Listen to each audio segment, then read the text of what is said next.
Eu tô iniciando o vídeo assim porque eu infelizmente perdi o iniciozinho desse vídeo. O vídeo que eu gravo sempre de apresentação, né? Pra dizer qual é o vídeo que eu vou trazer, o assunto, pá. E aí eu perdi esse iniciozinho do vídeo, infelizmente. Tô tendo que gravar de novo. Então já deixa o like, beleza? Se inscreve. E a gente vai conhecer um pouco mais sobre o Centro Histórico de Natal, beleza? Todas as curiosidades ali, como foi meu passeio da escola. E daí, como já é o conteúdo também, eu já decidi pegar isso pra pôr no canal também, né? É bom. Então é isso, galera. Acompanha o vídeo até o final, beleza? A câmera vai oscilar de bom pra ruim de vez em quando, porque foi gravado com 2 celulares. E é isso. Vou estar sempre me esforçando pra trazer o melhor conteúdo pra vocês, beleza? Valeu! Olha só a maravilha que é a nossa cidade. Pelo menos essa parte é bonita. E a gente vai pra aquele lugar ali, ó. Tá vendo? Aquela estrela ali. Então é isso. Quando chegar lá, vocês vão saber um pouco mais. Isso aí. O que vocês acham, gente, de pessoas que no século XXI, em 2024, não podem ser gravadas? Mano, uma câmera de segurança gravando você nem sabe nesse momento. Tá ligado? Não, Letícia? É! E a cara dele disse tipo, mano, para de gravar. Eu tenho vergonha. Mas é isso aí. Essa é a minha amiga Casca de Bala. Essa menina aqui, ela me salva no trabalho, ela me salva no TV. Ela é que não é a mãe pra mim na escola. Ela é a mãe que eu não tenho na escola, tá ligado? Então é isso.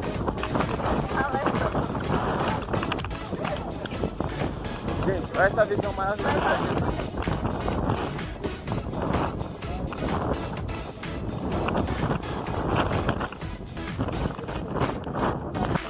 Então, estamos brincando.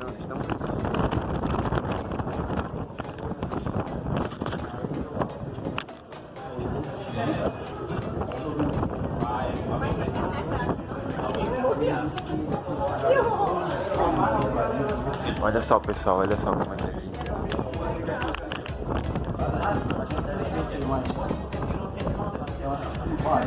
Professora, quantas pessoas acham aí mais ou menos? Houve um risco de motim, né, desses soldados fazer uma rebelião, um motim para tirar o poder das autoridades. E para isso eles precisariam das armas que estavam aqui.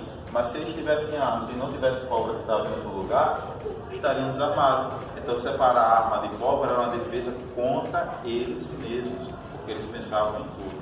Tá certo? Em teoria, uma sala vazia, como falaram, a armazém de arma não tem arma nenhuma. Tá certo? Vazia, mas ela tem o quê? Uma função estratégica de defesa também. Ok?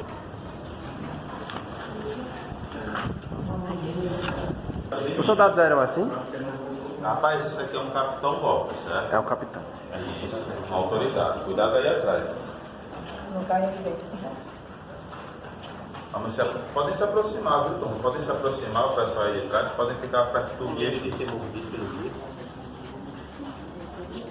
21 anos aqui dentro. Nesse período, o forte ele passou a se chamar Castelo de Keulen, em homenagem ao comandante holandês Matthias van Keulen. E a cidade natal foi chamada de Nova Amsterdã, em homenagem à capital holandesa. Só que em 1654, os holandeses no Brasil foram expulsos porque teve a Batalha dos Guararapes. Porque eu lembrei que se qualquer coisa a gente não lembrar, a gente olha no simplesmente era o maior produtor de cana e açúcar do mundo. Quando o holandês perdeu aquela terra rica, isso me perdeu a independência de trás e decidiu abandonar, sem que houvesse uma batalha, conflito do português e não retomar esse corpo de volta, porque toda a batalha da expulsão holandesa aconteceu lá em Pernambuco. E essa batalha dos Guararapes, ela é considerada a formação do exército brasileiro. Gente, a primeira vez nessa história que juntaram os brancos, negros e os índios, ou seja, era o povo brasileiro, tanto que gostava de holandês, e também naquele período, quando eles usaram pela primeira vez o termo pátria, que é o sentimento de pertencimento à nação, tá certo? Então nós temos muita história bacana, muita história rica nesse foco. Pela questão da logística, turma, eu sempre deixo vocês para olhar a exposição, tanto dos índios como da arqueologia, depois que eu encerrar tudo. Também existem 3 portas para sair, basta escolher uma. Gente, olha só. Aqui nós temos o calabouço da Fortaleza, 3 salas seguidas de tortura. Mas antes eu vou explicar um pouco sobre a questão das aberturas na parede que me perguntaram, um nicho, né? Que a gente tinha aqui como se fosse uma espécie de cofre onde as autoridades poderiam guardar os objetos e cobrir com um quadro para disfarçar. Poderia-se também utilizar uma imagem de santo em madeira, né? Tirava o miolo, colocava a joia, tapava e colocava lá no nicho. Por isso que a gente tem a expressão santo do pau, tá certo? Não era santo, era cofre, tá bem? No calabouço da fortaleza, né, quando o prisioneiro era trazido, ele teria torturas como quebra de ossos, chicotadas e queimaduras nessa sala.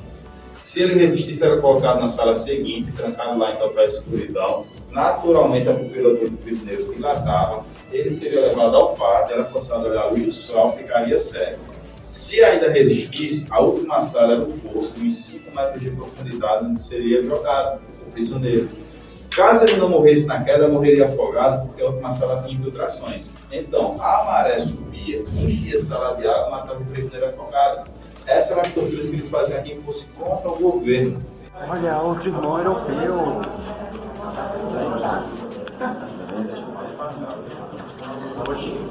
Ih, meu parceiro. Seu parceiro é meu primo. É meu primo. Somente pedras, tá bem? Tem os canhões do forte, são originais de época, pesam cerca de 800 quilos e o alcance do disparo do canhão era de cerca de 800 metros. Cada abertura da muralha tinha um desse. Lembrando que o original é pedra, cimento e canhão. Essa marca de circunferência é deixada pelo primeiro farol de Natal, chamado Farol de Santos Reis.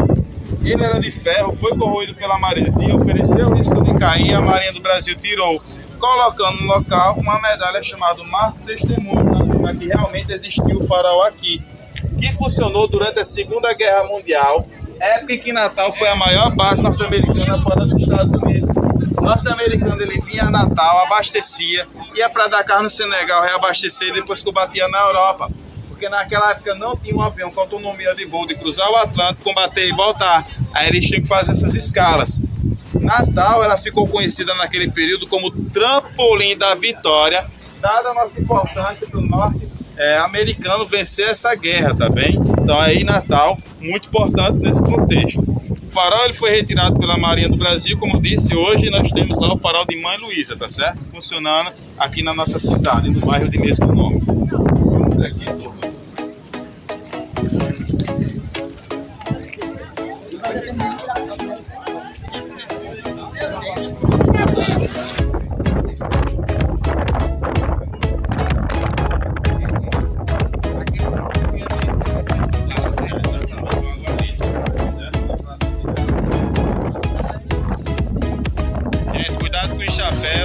Tá bem, chapéus aí, cuidado para não voar, porque dá umas rajadas de vento forte devido ao telhado, tá bem?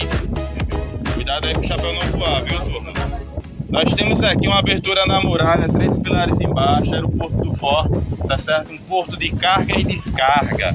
Não tinha quebra-mar e passarelas, as embarcações pequenas poderiam se aproximar até aqui, que era mais alimentos, munição, tudo que era essencial, puxavam aqui por cordas, tá bem? Para dentro do forte. Assim eu expliquei o nosso ponto de carga. A descarga que a gente fala é uma brincadeira nossa de guia, porque naquela época não tinha os banheiros de combustível lá embaixo, era justamente no meio desses 3 pilares o lugar onde os portugueses faziam necessidades, ou seja, vinham da descarga. Por isso que era a nossa carga, veio suprimentos, a descarga aí, os dejetos, né? Nada higiênico, na verdade. O senhor tem a nos dizer de curiosidade sobre o Forte dos Reis Magos que a gente está visitando hoje? Que por acaso está muito legal mesmo. Eu acredito que essa visita é super importante, né? Acho que todo natalense, todo potiguar deveria conhecer, porque é o marco da nossa colonização, como eu já falei. E duas coisas me chamam a atenção na questão do forte: é a arquitetura, né? A maneira como o forte foi desenhado pelo padre Gaspar de Sampérez, que na verdade era espanhol. Foi um padre espanhol, porque a gente estava vivendo um processo da União Ibérica, né? Em que a coroa de Portugal e a coroa da Espanha tinha um só rei. Portugal havia ficado sem o rei Sebastião. Era muito jovem, né? E foi para uma guerra no Marrocos e sumiu. Depois o Dom Henrique o substituiu. Dom Henrique já era idoso e foi afastado e faleceu. E o Dom Filipe II reivindicou o trono de Portugal. Então, Dom Filipe II passou a cuidar das duas coroas, né? A coroa de Portugal e a coroa da Espanha. E nesse período o Brasil estava como uma colônia dessa União Ibérica. Então, dentro desse processo havia toda uma insatisfação, né? Agora eu já estou falando de um período mais adiante, a partir do século XIX, né? Já havia uma insatisfação da população com a chegada da Corte Real, né? Chegou em 1810 e que montou sua capital no Rio de Janeiro, que explorava as demais províncias, principalmente a província do Norte e Nordeste. E aí o pessoal começa um movimento, de certa forma, separatista. E outra coisa que me chama muita atenção é a presença aqui de uma estátua do André de Albuquerque, que eu posso dizer que é um herói regional, né? Na Confederação de 1817, que iniciou-se em Pernambuco, o André de Albuquerque aqui no Rio Grande tinha ideais republicanos, já influenciado pelo iluminismo na Europa. Ele vai tomar, digamos assim, o poder do Estado durante aproximadamente 21 dias, e a gente pode viver, de certa forma, uma experiência republicana. Pena que de certa forma, ele não foi acatado por policiais da própria região e demais moradores, e veio a ser traído posteriormente e veio a ser morto, né, por monarquistas. Pediram para ele gritar viva o rei, mas ele assim calou. Então ele foi alvejar, fincaram a espada na virilha dele e trouxeram ele para o forte, onde aqui no forte ele morreu devido a esses ferimentos.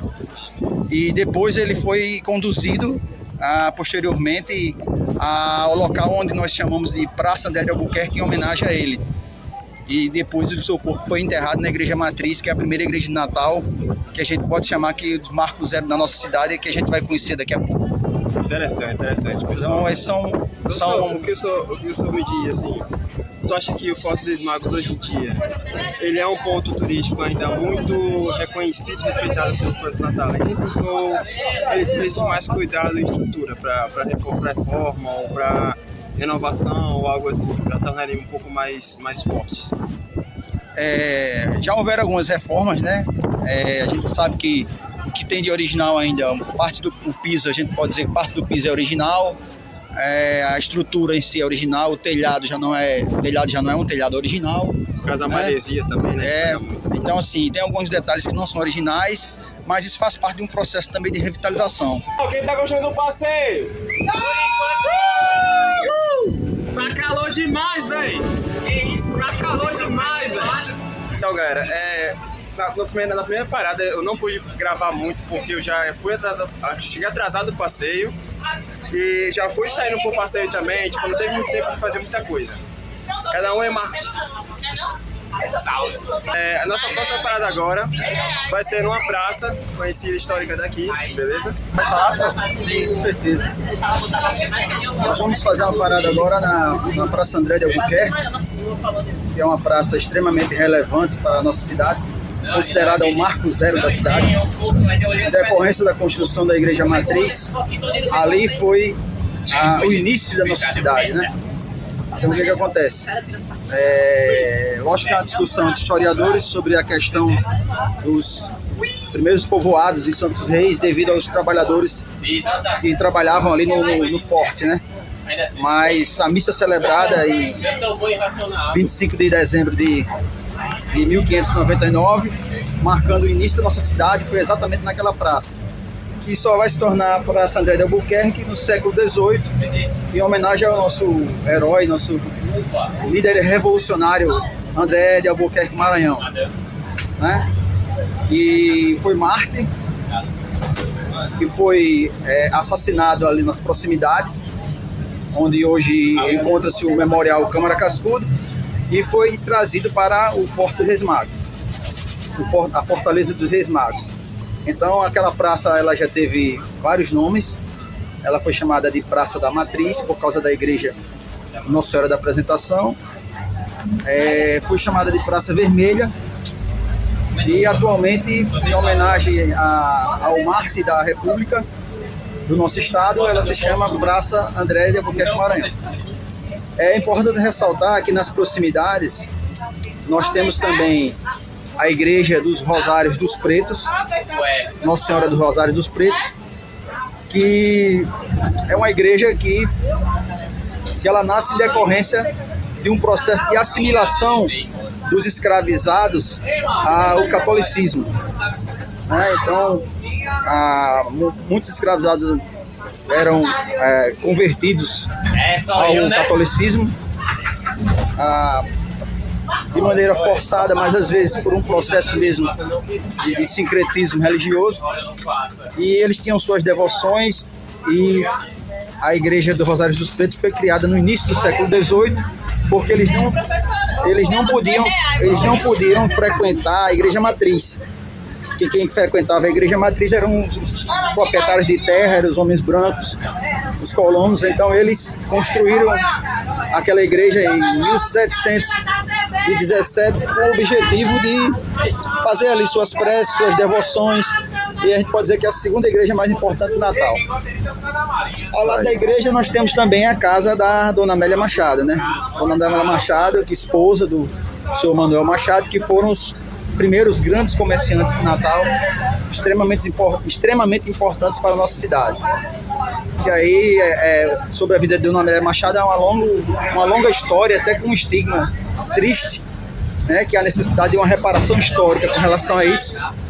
Ela estava ligada ao mito, à lenda urbana do Papa Figo, né, da viúva Machado, que comia criança, aquela coisa toda. Tudo isso é uma inverdade, né? Então aquela casa pertencia à família Maranhão, toda no estilo neoclássico, com materiais trazidos da Europa, e que depois o senhor Manuel Machado comprou aquela casa. Em 1932 ele veio a falecer e Dona Amélia Machado ficou morando na casa junto com seus descendentes. A mesma teve 14 filhos, nenhum sobreviveu, e ela viveu os seus últimos dias ali estigmatizada pela nossa população por esse tipo de lenda urbana, o que necessitaria de uma reparação histórica em nome dessa mulher que era tão caridosa, que era uma pessoa muito boa. É isso aí, gente. Entendo. Cara, é muito gratificante poder estar no passeio assim, porque eu sou um cara que eu não saio muito de casa. Minha coisa mais é edição de vídeo, ler, ver filme, ver série, e poder estar no passeio assim, conhecendo mais a história, conhecendo mais os pontos que às vezes até eu vejo quase todo dia em reportagem, passando por ônibus, e nem eu ligo muito, sabe? Então eu acho muito importante. Eu quero trazer essa cultura pro canal, quero trazer essa cultura do Rio Grande do Norte, Potiguar pro canal. É pensado de uma forma de alguém que vive aqui, pela visão de alguém que ama o lugar onde vive e do lugar de onde vive, tá ligado? Espero que vocês estejam gostando muito do passeio. Próxima parada a gente vai estar vendo agora, beleza? E é isso. O Marco Zero da SADEC, que era o ponto alto. Natal começa aqui, na Praça André de Albuquerque.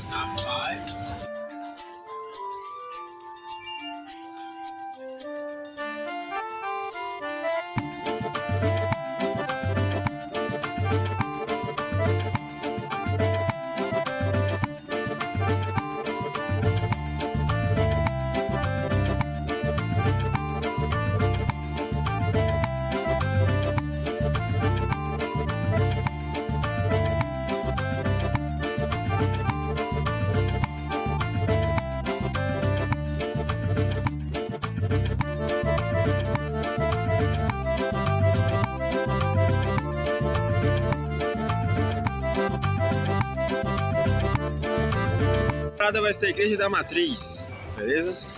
Uma igreja histórica, que também é muito bonita, com arquitetura clássica de Natal.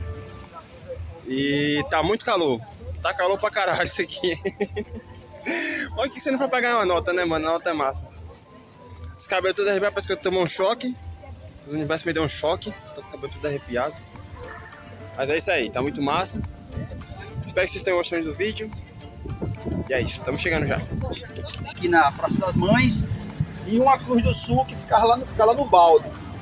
A do norte não está mais, mas a do sul parece que ainda está lá, certo? O que acontece? Havia uma tradição muito forte, eu vinha falando na turma anterior, que o pessoal da Cidade Alta eram chamados de xarias, e o pessoal da Cidade Baixa era chamado de canguleiros. E havia uma rivalidade entre esses povos. Por quê? Porque isso aqui era uma ladeira que separava duas cidades, era como se houvesse duas cidades, certo? Natal ela só vai avançar a partir do século XVIII, século XIX, ela começa a crescer com um processo de quê? De urbanização. Século XIX, vamos trazer um agrimensor, que é uma espécie de engenheiro, aí Natal começa a crescer. Qual a importância de eu trazer vocês para essa igreja especificamente? essa igreja aqui, gente, foi a segunda igreja do nosso estado. Essa igreja aqui é chamada da igreja Rosário Nossa Senhora dos Pretos. Igreja Rosário Nossa Senhora dos Pretos. Agora, por quê? Primeiro, que se você observar, ela é de costas para São André de Albuquerque e de costas para a Matriz. Mas tem a vista do Rio Potengi. Ela tem a vista do Rio Potengi, né? Aí existe toda uma tradição de quê? Cultural, desde o processo de colonização. Nós tivemos um processo de miscigenação que não se dá apenas na perspectiva étnica, biológica, mas na perspectiva cultural, religiosa também. Hoje houve aquilo que a gente diz, mistura de religião, né? Mistura de culturas. Então, os povos negros, eles também aderiram ao catolicismo. E eles queriam ter a sua fé, ter a sua devoção. Mas eles não podiam, certo? A igreja matriz, que é a primeira igreja de Natal, que foi fundada, primeiro ela era assim uma igrejinha de taipa, né? E ela foi crescendo junto com a cidade. E a primeira missa que inaugurava a cidade de Natal foi realizada lá na matriz. Essa igreja era a igreja dos senhores brancos, dos poderosos, né? Dos senhores de engenho. Os negros, eles não podiam cultuar a Deus nessas igrejas. Portanto, essa igreja foi construída para que os negros pudessem fazer as suas orações e ter a sua devocionalidade. Então, isso é muito interessante porque mostra já a sociedade estratificada pela escravidão, né? Essa divisão de raças, ou a distinção das pessoas pela cor da pele. Então, o que é que ocorre? O que a gente pode falar de interessante? Posteriormente, a gente pode afirmar o seguinte, que ela foi criada em 1713, certo? Existe um cruzeiro ali também, em frente a essa igreja, que também data de 1713. Portanto, a gente pode dizer que isso é um patrimônio histórico, cultural, material nosso, que é assim, riquíssimo. E que a gente não pode... E a dela era bem rústica, você agora. Ela sofreu algumas mudanças, né? Que até agora a gente não pode, enquanto povo potiguar, enquanto povo natalense, desprezar, certo? Essa ligação entre a Cidade Baixa, que era chamada Ribeira. Por que Ribeira? Porque os povos ribeirinhos ali viviam. Quando a maré estava cheia, o Rio Potengi enchia, desaguava ali naquela praça Augusto Severo, era chamada de Salgueiro. Porque era tanta água que ficava uma coisa intransitável. Aí um arquiteto chamado Herculano Moraes, que foi o mesmo que arquitetou o Teatro Alberto Maranhão, ele desenhou uma ponte que, a partir desse desenho, começou a unificar a Cidade Alta e a Cidade Baixa. Mas mesmo assim, quando o povo da Cidade Alta se encontrava com o povo da Cidade Baixa, o povo da Cidade Baixa era os canguleiros. E o povo da Cidade Alta era os xarias. Por que canguleiro e xarias? Canguleiro, a referência ao peixe que eles comiam lá, que eles pescavam, que vinha do Rio Potengi, que era cangulo, né? E xaria era o xarel, que vinha de Ponta Negra, da Praia de Areias Pretas. Então havia essa rivalidade, eles chegavam às vias de fato, eles chegavam a brigar. Então, quando tinha a missa da padroeira, que é a Nossa Senhora do Rosário, que foi a imagem que foi encontrada no dia 23 de novembro, né? No século XVIII, 1700 e... falha a memória. Sou péssima de datas. 1773, se eu errar, depois coloca uma errata no vídeo aí, tá? Mas o que acontece? Pescadores viram uma imagem presa numa pedra, viram uma caixa presa numa pedra, e aí eles logo foram até o encontro dessa imagem achando que era um tesouro. E era um tesouro sim, para aqueles que têm fé, para aqueles que têm devocionalidade, era uma imagem, né? E eles disseram, olha, uma imagem de Nossa Senhora do Rosário estava intacta. Como isso era um fenômeno que vinha acontecendo em outras capitanias, certo? Na Pernambuco, na Paraíba. Aí o que acontece? Eles, quando essa imagem foi trazida para cá, para a matriz, logo levaram essa imagem ao Congresso, à província, né, os senadores, dessa imagem passou a representar a Nossa Senhora da Apresentação, que é a padroeira da nossa cidade. E ela passou a fazer parte da igreja matriz. E o que é que fizeram aqui? Né? A pedra, chamada Pedra do Rosário, a pedra original ainda se encontra aqui, certo? Só que colocaram uma coluna em cima da pedra original e nessa coluna fizeram uma imagem também de pedra de sabão. É todo 21 de novembro, né? 21 de novembro se realiza a Missa da Pedra, 5 da manhã, os devotos vêm para a Missa da Pedra. Bonito. Vem a parte formal, né? E aí acreditam, né, no milagre, né, a sua fé, a sua devoção. E a pedra continua aí, a pedra original. A imagem, portanto, está na igreja matriz, né, como a imagem de Nossa Senhora da Apresentação, certo?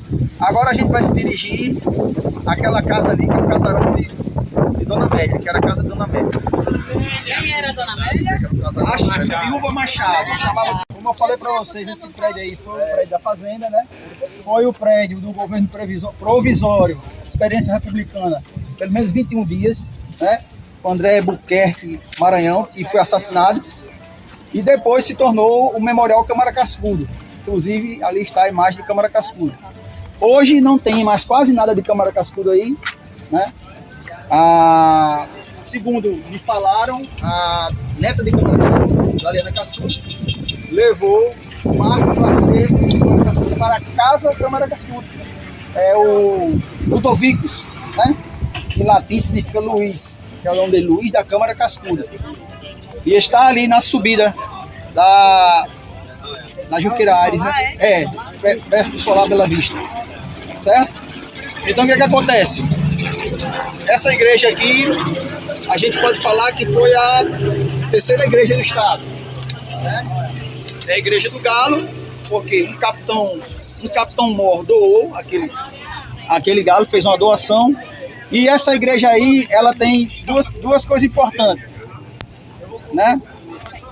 Primeiro, ela serviu durante um certo tempo de quartel, porque ela era chamada de igreja dos militares, porque ela abrigava um corpo de 40 soldados de polícia aí. E outra coisa interessante nessa igreja é que você entra dentro da igreja, você tem um museu de arte sacra. Eu não sei se ela vai estar aberta. Ela estaria aberta, porque você vai ver na lateral da igreja toda a via sacra, né? Todo o processo da paixão de Cristo, né? E muitas imagens assim que remontam ao estilo barroco, né? Assim, muita imagem também de ouro, muita coisa antiga e interessante, e tem muita história. Se tivesse aberto a gente ia dar uma olhada, né? Não sei se está aberto.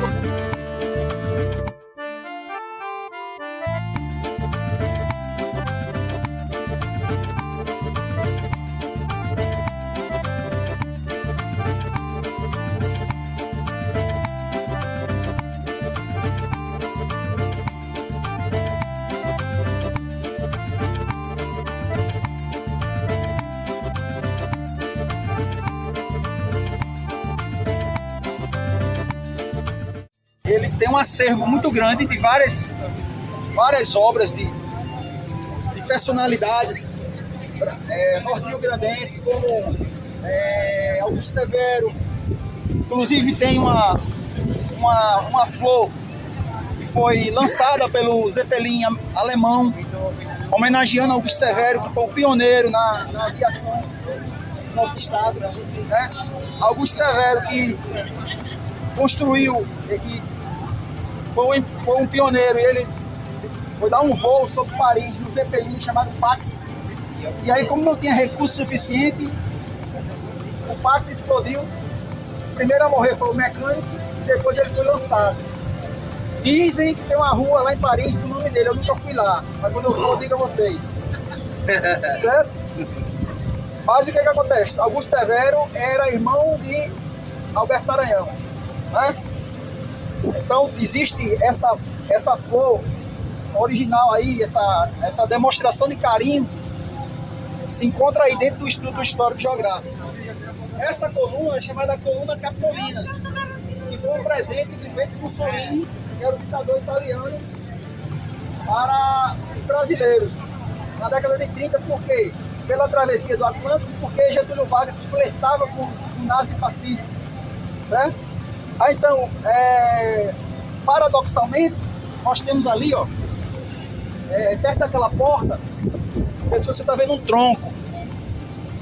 Ali um brasão, né? E um tronco ali. Ali é um pelourinho. Ali é um pelourinho, ele não está inteiro. Mas aquele pelourinho foi encontrado, se não me falha a memória, naquela região ali, os soldados sentavam em cima, usavam como assento, até que pesquisadores descobriram que era um pelourinho. Esse pelourinho, ele era colocado aqui na Praça André de Albuquerque, para quê? Para castigar os escravos, os escravizados, para que todos vissem, né? E não se rebelassem. Então, gente, pasmem, é uma coisa triste esse pelourinho, viu? É uma coisa triste. Outra coisa que tem aí importante, muito importante, você tem aí um pedaço da igreja matriz, você tem um pedaço da igreja de Extremóis, construída pelos jesuítas, você tem um pedaço original, tem os restos aqui, e você tem também uma réplica do Marco de Touros. Você tem uma réplica do Marco de Touros aqui. Por quê? Porque a original está no Museu Câmara Cascudo. Então a gente tem uma réplica lá no forte, tem uma réplica aqui e tem um original no Museu Câmara Cascudo. Aqui, certo? Era um anexo da igreja. Foi também a casa do padre João Maria, esse prédio azul. Hoje a propriedade normal e parte do prédio é alugado para a prefeitura. Ali é o IFAM, Instituto do Patrimônio Histórico Artístico Brasileiro, certo? O que era aquilo antes? Período ainda do processo de colonização, aquilo ali era a Casa do Tesouro Português. Inclusive aqui tem os baús originais, onde eles colocavam o ouro, né, as coisas, e guardavam ali para enviar para Portugal. Depois se tornou o quê? O prédio do IFAM, que é o Instituto Patrimonial Histórico Artístico Brasileiro. Ali, gente, ali no fim, naquele casarão ali, o que a gente tem de mais pertinente a falar sobre aquele casarão? A própria estrutura dele, né? Ele sabe o que é aquilo ali. Se você for lá para a esquina, você vai ver que ele é assim, ele tem um declive muito grande. Ele é chamado de véu de noiva, o véu da noiva. Ali foi a residência do primeiro presidente do Brasil, norte-rio-grandense, né? Ficou por um curto período de tempo no governo, Café Filho. Substituiu Getúlio Vargas em 54, em decorrência da sua morte por suicídio. Então o Café Filho ali morou. E ali, até hoje diz que é o Museu Café Filho, mas ainda não fizeram o Museu Café Filho. Existe uma série de eventos culturais, artísticos aí, mas o museu em si ainda não saiu, certo? Essa rua aqui é que eu falei para vocês, é a Rua Grande, chamada Rua da Conceição. Ali está o Felipe Camarão, certo? Que era a antiga intendência, era a prefeitura da cidade, tornou-se o Palácio Felipe Camarão, em homenagem a quem? Ao nosso indígena Poti, que foi batizado Felipe Camarão, que foi um protagonista na batalha de expulsão dos holandeses do nosso Rio Grande do Norte, certo? Desse lado esquerdo, mais na frente, de frente para a Praça 7 de Setembro, a gente tem a Pinacoteca do Estado, que foi palácio do governo também, mas também foi um palácio de glamour, muitas festas, né? Depois que o palácio do governo vai sair da Rua Chile, ele vai vir para aqui. E depois ele passa, antes disso ele vai ser o quê? Vai ser um lugar de muito glamour, de muita festa. Você vai ver lá muitos móveis, ainda o piso antigo, é lindo. O que é que funciona lá hoje? Funciona a Pinacoteca do Estado. Inclusive, em novembro teremos uma apresentação aí, em novembro, sobre a vida e obra de Ariano Suassuna. Vamos nos organizar para a gente vir para a escola. É muito bonito isso aí. Obra, vida e obra de Ariano Suassuna vai estar exposto aqui em novembro. Esse que vem, certo? Lá na frente temos a Praça 7 de Setembro. O que é a Praça 7 de Setembro? A Praça 7 de Setembro, gente, é uma praça que comemora o centenário da independência. 100 anos da independência, criaram uma praça. E ela tem uma representatividade, porque tem uma estátua do artista plástico Bibiano Silva. É uma mulher segurando um livro, né? Era um livro de história, e aí tem duas datas, 1722, 1822, 100 anos da independência do Brasil. Que massa. Então, o que acontece? Essa mulher representa a liberdade, e ali tem um indígena. O indígena representa o quê? Representa o povo, né?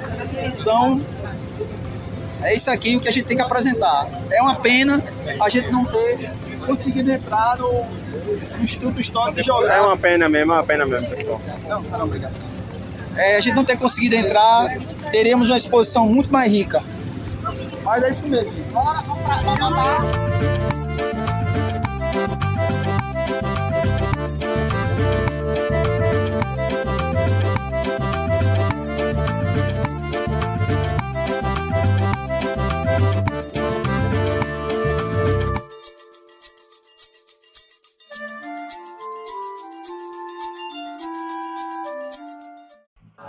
Estamos aqui no final do passeio, já estou na escola, o pessoal já voltou para a escola, já retornamos, lanchamos de novo, porque tem que alimentar o povo, né, também, ser filho de Deus. E eu queria falar com o professor aqui, o professor Carlos, beleza? O que achou desse passeio, como a turma se comportou, como foi tudo lá no trajeto, dificuldades, ou qualidades, ou defeitos, o que ele quiser falar, beleza? Pois é, pessoal, estamos aqui, chegamos ao final dessa imersão ao conhecimento da nossa identidade, né, das nossas raízes. Cansado, mas gratificado. Cansados, mas estamos aqui gratificados. A turma se comportou muito bem, todo mundo muito apto, muito aberto a entender, a compreender a história do nosso povo. Foi simplesmente fantástico. Tiveram alguns imprevistos por questão de tempo, mas no demais foi excelente e espero que outros passeios venham e virão de fato. Em novembro estaremos aí provavelmente participaremos aí de uma exposição da vida e obra de Ariano Suassuna na Pinacoteca do Estado e estaremos todos juntos. E se pudesse, se para deixar e se eu conseguir levar o celular também bom para gravar, eu gravo também esse dia aí. Show! Tamo junto aí. Show. Muito obrigado por hoje.